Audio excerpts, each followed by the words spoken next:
I'm in Las Vegas. I'm sitting next to Antonio Fargas, and we're going to talk about his life and his career, and it's beyond what you see on what was captured on film. There's so much more to the man, and I just want to thank you for allowing a Reelblack TV into your home. My pleasure, my pleasure. To go in between the dots, you know. There's a lot of living to do.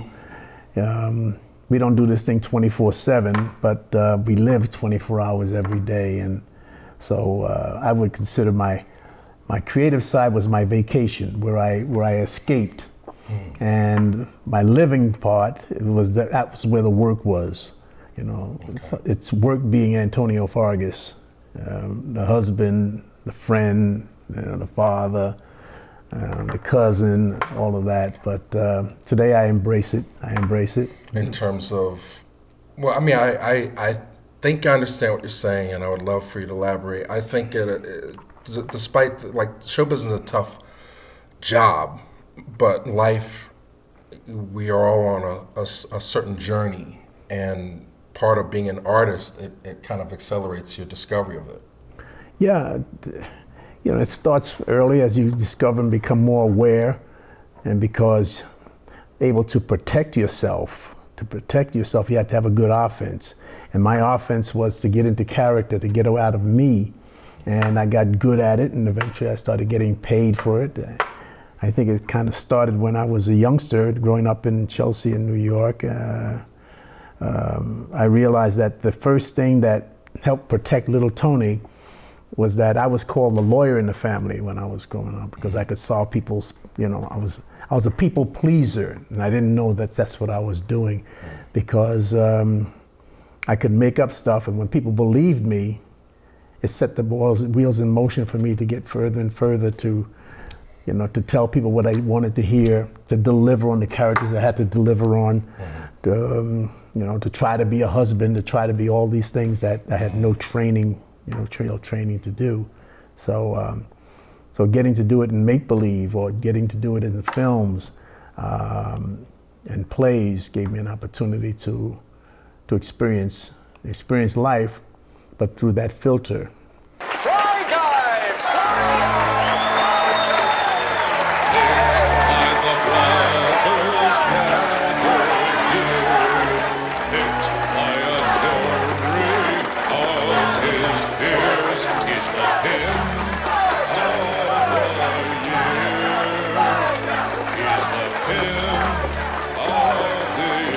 I guess the first thing would be like the bug biting you, like knowing that you have this talent, knowing you have this gift, and that people were rewarding you in some way to pursue it. It wasn't like you grew up in Chelsea projects, but it sounds like you had a pretty easy. You could have had many paths to follow. Well, I mean, there was the innocence of the time that I was growing up, you know, being you know, right after the baby boomer, so to speak, born in 1946, and you know, the world was so innocent, and you know, we were so departmentalized. You know, in New York, you grew up, you stayed in your neighborhood, you didn't go here, you didn't go to Brooklyn, and I mean, there was all these fears, and that sort of kept us in check, but also created an excitement, you know, to be able to break those bounds, and to get out there and experience life, and to see all the things that were. I mean, all the characters that I ended up playing are people who I obviously saw in my neighborhood, saw in the world, and I had empathy for. So that was so you grew up gave fast, me a few. like 14 in New York is like 30 in Wisconsin or something. Well, there's something that happens too in the creative process, and there's an age where we sort of defer your dream, or you go left or right. And I think that age was about 14 for me. I found acting when I was 14 in terms of a formal way, but I was doing it ever since to protect myself as a youngster. And so 14 was a time where I said, you know what, I think I got exposed. My mother saw an ad in the newspaper, the Amsterdam News in New York, paper out of Harlem, and they were casting a film about gangs in New York. It's called The Cool World. Shirley Clarke movie. And somehow she said, well, why don't you try out for this, man? I didn't know when. Anyway, I appeased my mom, people pleasing, And I said I'd give it a try, and here I am, 59 years later. Wow, okay. It's a great film. I wish more people had the opportunity to see Cool World, because it is a landmark. Black and white, it's it has some powerful, powerful images, and Ronnie Clayton's in there. Ronnie Clinton, Clarence Williams III, what you call the third, and Gloria Foster, a lot of folks that were happening at the time, off Broadway, and the sort of the renaissance of theater.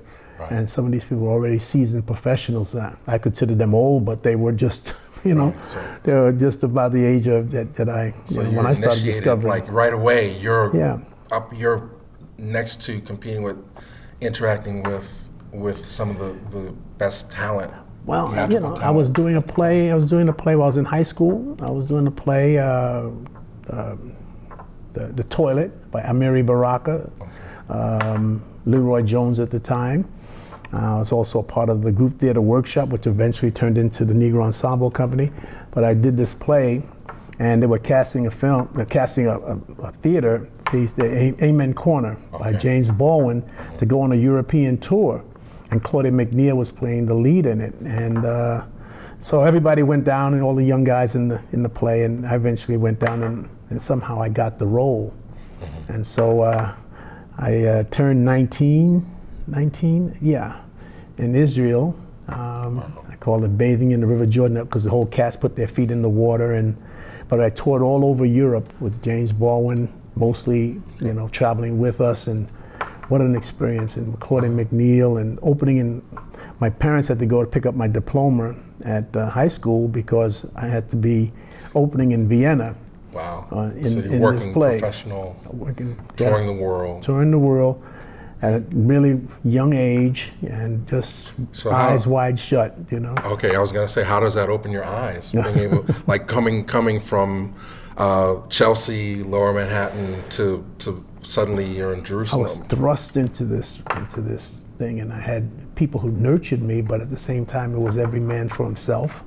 And so I learned by just watching. I was a good voyeur to life. I was watching and seeing, and learning so much. I didn't take a lot of, we didn't have cameras and all that. Right. So people said, well, did you take pictures? I said, no, I just take them in my mind. Right. That was my excuse, but so many of those images and memories are, strong. I played in Paris, played in three cities in Italy, Switzerland, Amsterdam, and then we went to the Edinburgh Festival with the play, and some friends of James Baldwin, the producers, knew Brian Epstein of the Beatles, manager, and he had a theater in London on the West End, and he was trying to find things to put in there, and he said, okay, why don't you bring the play from the Edinburgh Festival? We came home and then flew back and opened at the Savile Theater,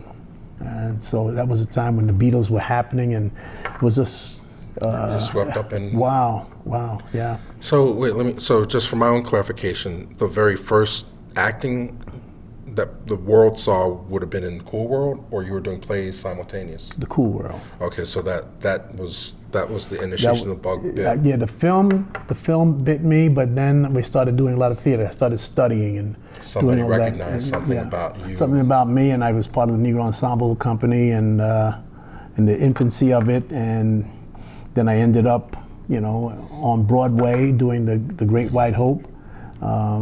Before I was 21, 22, something like that, playing an ancient, old man. So you had a long period between your first film job. Yeah, I was just going into high school. I was just going into high school in my first film job. Until what they call the blaxploitation era, where the doors to be doing more film work. So I did Shaft, and then I did a pilot. And I didn't even know it was I was cast as Across 110th Street with Yaphet Kotto and Anthony Quinn, and the guy who directed that film, Barry Shear, would play a part in my life, because when I got to LA years after that, he was directing a pilot for ABC and Spelling and Goldberg, and it was Starsky and Hutch. Hey, Starsky Hutch. Hey, Hug, what you doing? I heard on the TV news that there's a guy running around thinking he's a blood-sucking vampire. And the police can't protect us. So people gotta protect themselves. You idea to crack? Hey, for $7.50 you get your complete vampire protection kit. Complete with hammer and stake for finishing off the old dude. One cross guaranteed to make any vampire of Christian persuasion cringe in terror.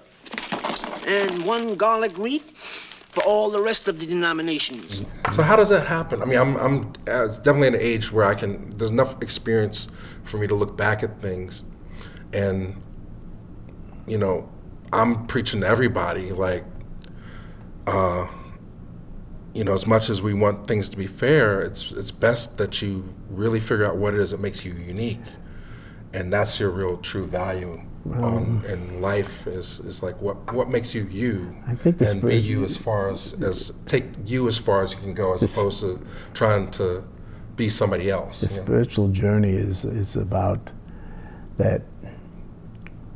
We call it giving somebody the dignity of failure. Giving, because it takes you a path. Mistakes are part of it, and that it's a spiritual journey. A lot of people who I know are not here today, but, you know, my God, or my concept of God, said that, you know, this journey was supposed to take me here to be doing this interview with you.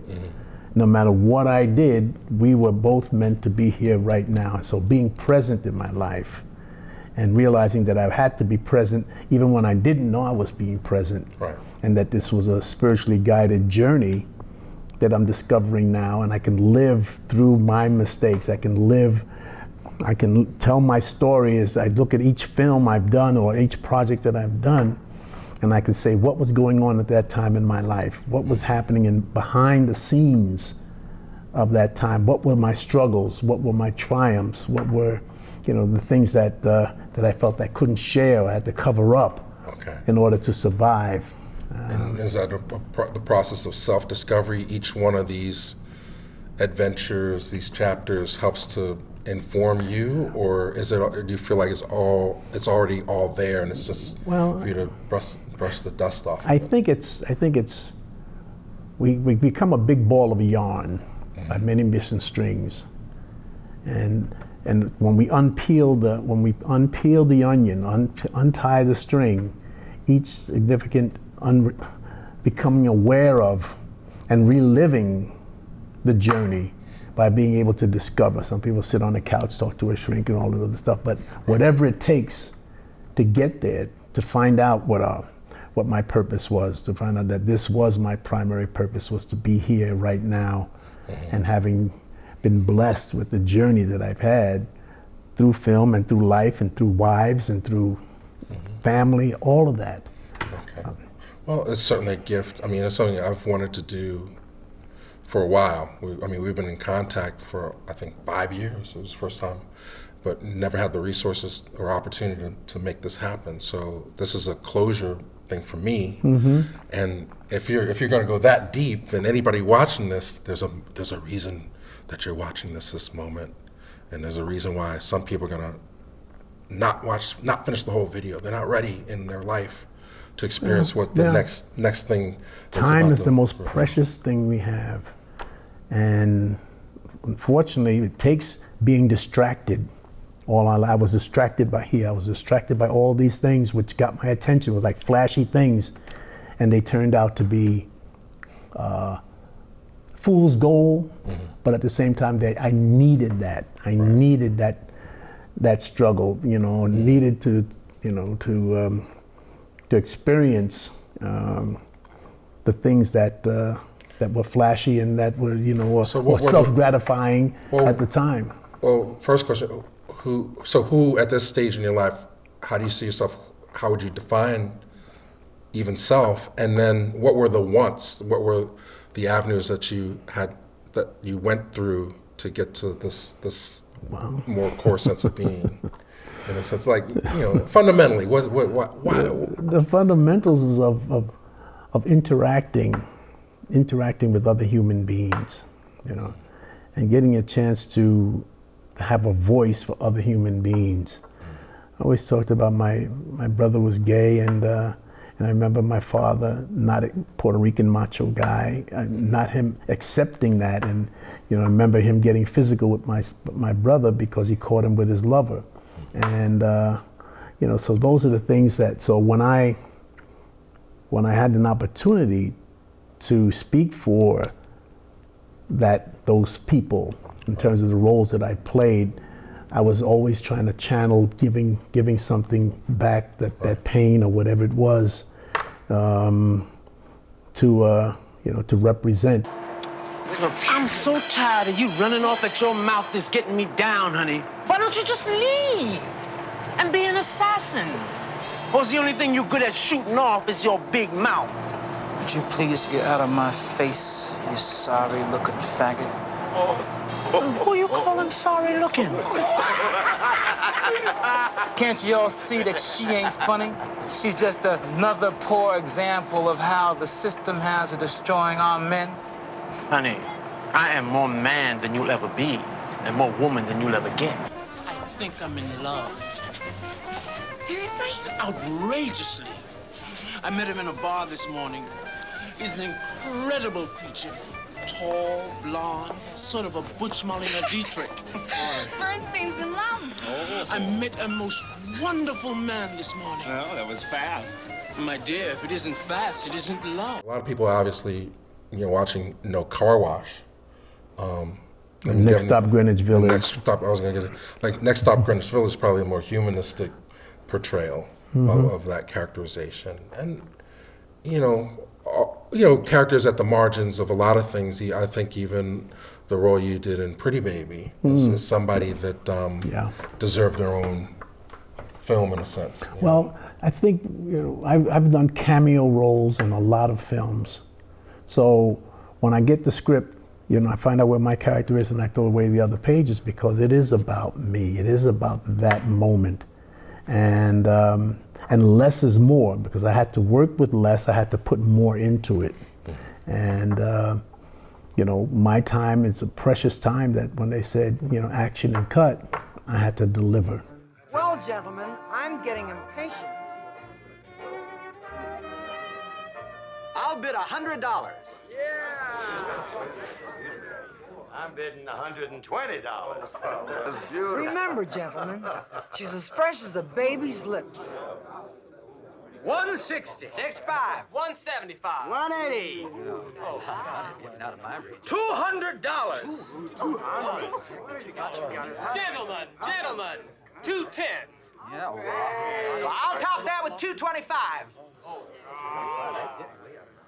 Well, I'll be 230. All right. $240. 250. $275, madam.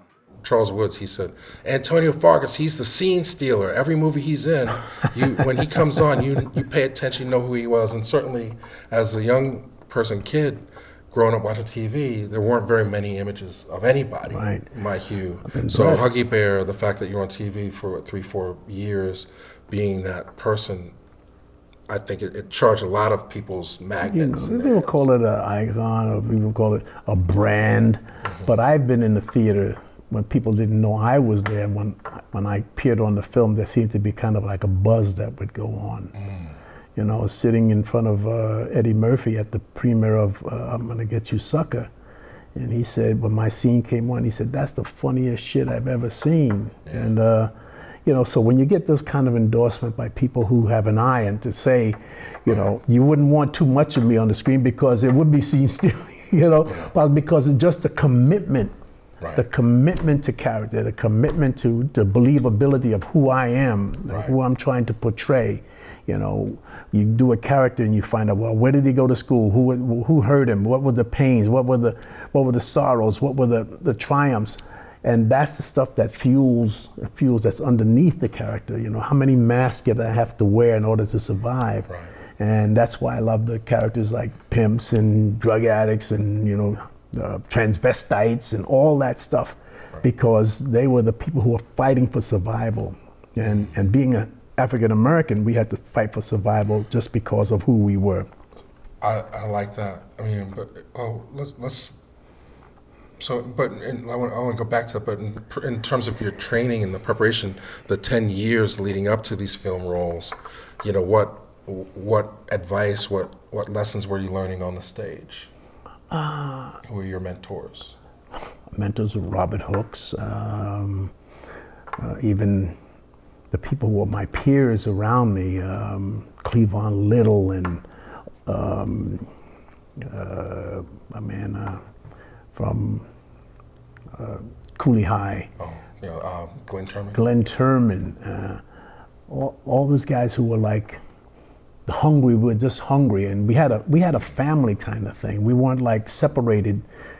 Coming up in New York in theater, and we used to hang out. We used to say, okay, if I'm up for this role, excuse me, then somebody else would get it, you know. But we didn't feel like we were competing with us. Yeah, we were competing, but at the same time, you know, Billy D. Williams, he did a film called Slow Dance on the Killing Ground. Morgan Freeman, I was up for the role of the pimp in the film that he did. Street Smart and Slow Dance on the Killing Ground. And Billy D. Williams did the role of Duke in the play, The Cool World, which was on Broadway for a short amount of time. So it was that kind of atmosphere that just, you know, was very, very special. Right, the sense of camaraderie and everybody's working towards it. But theater has a whole different level. There's less, I mean, you could put a play on and make no money and everybody have a great time. Whereas movies, the stakes are much higher. Bottom line. You know, so when the opportunities to appear in films came, I know, just talking to Charles, there was a lot of frustration that even some of our great plays, some of the best work that existed was never really captured on film. Right. The stuff done in theater, and even the most talented playwrights, you know, like the Lonnie Elder III, you know, he wrote Sounder, but Richard Wesley wrote a lot of great plays. You know, his biggest payday was Uptown Saturday Night, which is was the complete opposite of his theater work. I mean, when these opportunities were coming at you to be in movies, and it was kind of the same sort of action film thing, what was the general feeling among your theater peers? We were just so,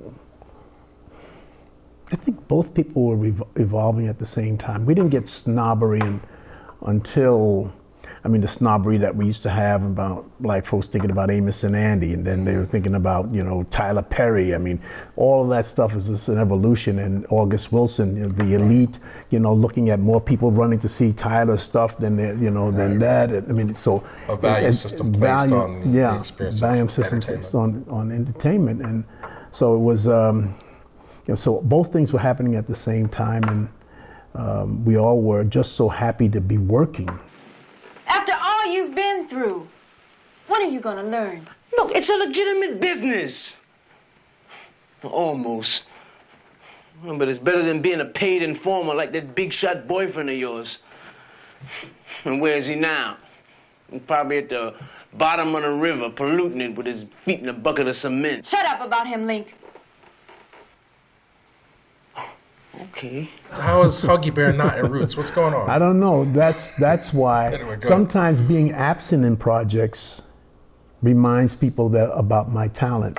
Because they're, well, why weren't you in that? Well, you know, every other African American was in, you know, was happening, at least at my level, was in that. True. And then when they even made the remake of Starsky and Hutch, you know, because of Hollywood, so the whole backstory of that, but I wasn't in that, and so being missed sometimes is almost as good as being in it.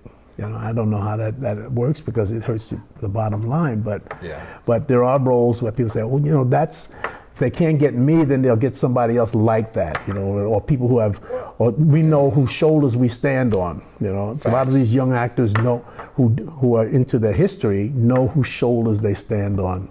Right. We talked about. Right, and I'm not saying question or any reason. I mean, it's very clear.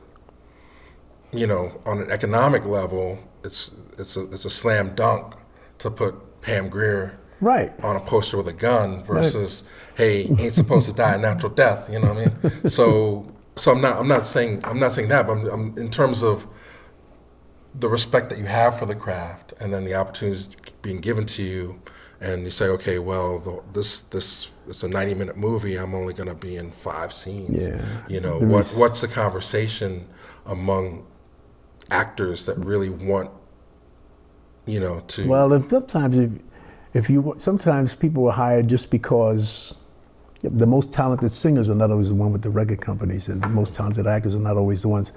You know, sometimes people are hired just because it was supposed to be that way.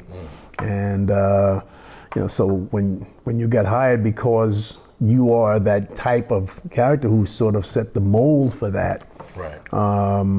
But then, you know, everything, art imitates life. I mean, keep getting more people doing, and opens up the door. And again, that's why we say. So it's just an opportunity to work, to show your craft was enough at that time. Yeah, just to be working actor, to say that I didn't have. I mean, I did a lot of jobs. I mean, I sold Christmas cards at the UN, and I wasn't a waiter or anything, but I used to do an inventory, go in the store at night and count all everything in the store, everything to support the art or support the lifestyle that I had chosen, or that chose me. That's the path of for many years. I don't know if it's still the case. The New York actors did that. They had day jobs. They worked theater. Yeah. You know, all that stuff. So, and then also, what's interesting to me also, you said you know, baby boomer. Was it a dream of yours to be in movies or TV ever? Did you watch TV? Or did you see what kind of things what kind of images were you exposed to? When I did The Cool World, it was just hard to fathom that I would be in a movie theater. Where I saw Jimmy Cagney and all these people and all these actors, and you know, Sydney wasn't even really that happening at the time, and you know, just the old films that we know, Gone with the Wind and all this other stuff. But for me to say that I was up there, it was just overwhelming. It was an attraction, but it was also overwhelming for me. And then when I did Putney Swope, and we opened at a theater downtown or on 59th Street or something like that, Embassy Theaters or whatever, to see, you know, the magic of films, and to know that I was a part of something that was it's quite extraordinary. Yeah, well, Putney Swope, I mean, that's my touchstone movie. I mean, in a perfect world, Bob Downey would have made 20 movies, as you know, in that same vein, or if not better, his imagination, and Dolomite would have had a movie every year, because I think these are the iconoclastic things that you know, they're left of center, but they also have a level of truth there that's unique. And they usually have for whatever reason is chosen, they have a short life. You know, I mean, I don't care if it's artists who, you know, who came and just Jimi Hendrix or people who just had something, Michael just had something, and it was only supposed to be for that amount of time. So what are your memories of making Putney Swope? You know, for those people can go watch this now. Well, you know, the members of making Putney Swope was meeting Rob Downey at my agent's office, and he was just interested in left of center people who taking chances. So I was his kind of muse. And then I was doing The Great White Hope on Broadway at the time, you know, early 20s, and playing this 80-something-year-old man. And I remember getting a job for it, or getting an audition for a TV show, NYPD or whatever, and they wanted an older guy, and the casting director came and said, I want that guy who's playing that old guy on the play. Then when I came in, they said, oh, you're too young. I even faced that when they were casting the film about The Great White Hope. You know, they chose Moses Gunn, who was older, to play the role that I played, because they didn't know what to do with, you know, a 21-year-old person. They didn't want to do the makeup and all that stuff. But whatever the reason, but it wasn't a casting choice. But I was doing The Great White Hope, and I call it moonlighting at night. You know, after the film was over, I'd go meet Bob and Downey and the crew, and you know, people who were in the scene at the time, and it was just I call it guerrilla filmmaking. It was just like we were just out there slugging away, you know, costumes, creating our own costumes. I think most of the stuff that I wore in the film was something that I created. The Arab, I wrapped my head, I did all this stuff, and And then Bob would just give a suggestion about an idea of the film. And he said, well, just go for it. Just go for it.